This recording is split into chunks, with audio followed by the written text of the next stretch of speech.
બોટાદ જિલ્લાના ગરડા શહેરમાં શ્રમિકોએ રિવરફ્રન્ટથી મામલતદાર કચેરી સુધી રેલી યોજી। ખેડૂતના ખેતરોમાં મોટાભાગે 27થી 30% શ્રમિકો ભાગ્યા તરીકે કામ કરતા હોવા છતાં વરસાદથી પાકને થયેલા નુકસાનની સહાયમાંથી શ્રમિકો વંચિત રહ્યા છે। રેલીમાં હજારો શ્રમિકોએ ભાગ લીધો અને સરકાર પાસેથી આબાદીથી 200થી 500 કિલોમીટર દૂરથી આવતા શ્રમિકોને પણ સહાય મળે તેવી માંગ કરી। જો આ માંગ સ્વીકારવામાં નહીં આવે તો ગાંધીનગરમાં ઉગ્ર આંદોલન કરવાની ચીમકી આપવામાં આવી છે।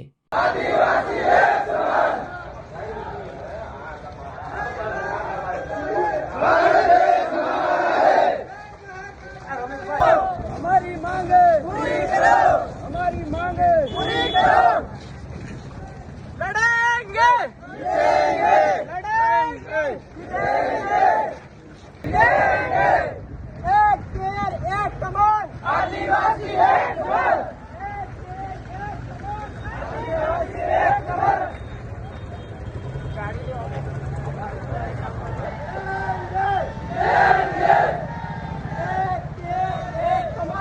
आदिवासी एक कमान।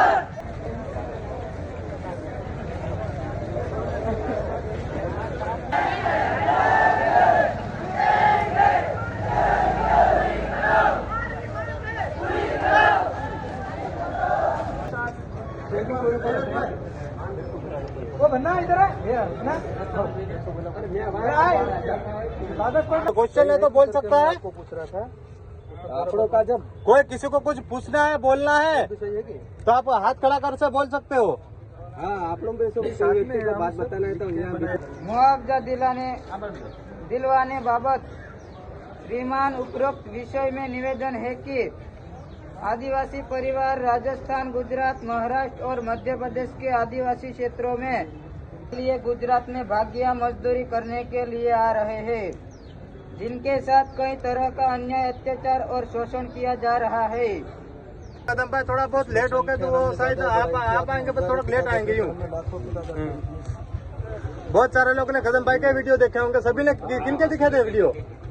कोई करने की जरूरत नहीं, वो हमसे प्रेम भाव से रहते हैं हमारे साथ, हम भी उसके साथ प्रेम भाव से मांग करेंगे। ऐसा नहीं है कि हमको दे दे। कोई लड़ाई झगड़ा करता है तो उसको उस तरह से हिसाब देना है।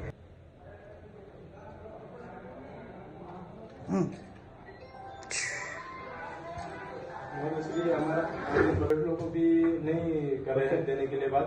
जो बोले कि हमको मिला था हम आपको क्यों दे, ये मांगे। और थोड़ा बहुत आप खेडूत लोगों को भी सपोर्ट करना चाहिए इस तरह से। आपका राकेश भुरिया, जय जवाहर जय आदिवासी। मैं हूँ राकेश भुरिया, आदिवासी परिवार मजदूर संगठन से। और यहाँ पर हम जो गड्ढा के अंदर आवेदन पत्र देने के लिए जो हमारे मांगे है कि आवेदन जो कपास वगैरह जो मावठे की वजह से हमारे फसल बर्बाद हुई है, उस वजह से हम सरकार ने 10,000 करोड़ का पैकेज जारी किया था खेडूत लोगों को। उस वजह से हम लोगों को नहीं मिला उसमें से। हम लोगों ने ये मांगे रखी और ऐसी बहुत सारी मांगे हैं जो कि हमारी बहन बेटियों के साथ यौन शोषण वगैरह होता है, इस तरह से घटना होती है तो हम लोगों का कानूनी कार्रवाई नहीं होता और ऊपर से हम लोगों को दबाया जाता है, डराया धमका जाता है। हमारे मजदूर भाइयों को बहुत से ऐसे मुद्दे हैं जो कि हमारी मांगे ये है कि आ मावठा ने वजह से नुकसान थई છે તો ખેડૂતને મુઆવજો મળી ચૂક્યો છે। તો અમારી માંગે બી એ છે કે અમને પણ સરકાર થોડોક સહાય આપે તો અમને પણ સારું લાગે અને અમારા પણ બાળ બચ્ચા છે। અમે 500-600 કિલોમીટરથી અમે આવ્યા છીએ તો અમે પણ હાવ નિરાધાર ન થઈ એ માટે સરકારને નિવેદન છે કે અમને પણ થોડુંક આપે। જય જવાહર જય આદિવાસી। મારું નામ સંતોષ ભીલ છે અને જે કમોસમી વરસાદના કારણે ખેડૂતોને નુકસાન થયું એટલે એના ખેડૂતો માટે તો સરકારે પેકેજ આપ્યો છે પણ એમાં અમને કંઈ લાભ નથી મળતો।